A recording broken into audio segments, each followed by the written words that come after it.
వాస్తవానికి భారతదేశంలోనే తెలంగాణకు ఒక గొప్ప పేరు, దాన్ని మహాత్ముడే పెట్టిపోయాడు గంగా జమున తహసీల్.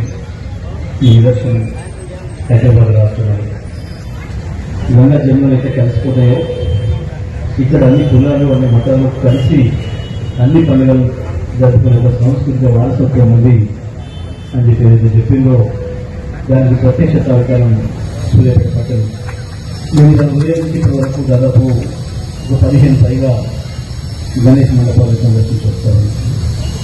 చాలా చోట్ల కమిటీలలో ముస్లిం సోదరులు కూడా ఉన్నారు. చాలా కమిటీలు పిలుస్తున్నారు, ఒకరే ముఖ్యమైన నైన్గా తయారు చెప్పి చూసుకొట్టిస్తూ ఉంటారు.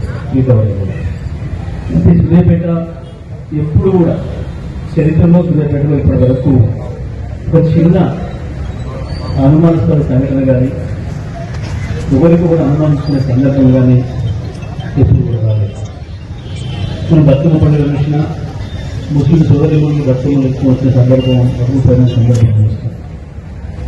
దసరా అన్ని వర్గాల ప్రజలు కలిసి వేలాది మందిగా ఎట్లా ఆదరవుతారో మనం చూస్తాం. తెలంగాణలో బతుకమ్మకి దసరాకి కూడా సూర్యాపేటలో ప్రత్యేకమైన స్థానం.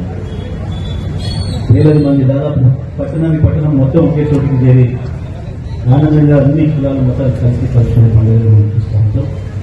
అదే పద్ధతుల్లో ఈ సంవత్సరం కూడా ఈ కార్యక్రమాన్ని ఇంకా కొంత శోభ వచ్చింది ఈసారి.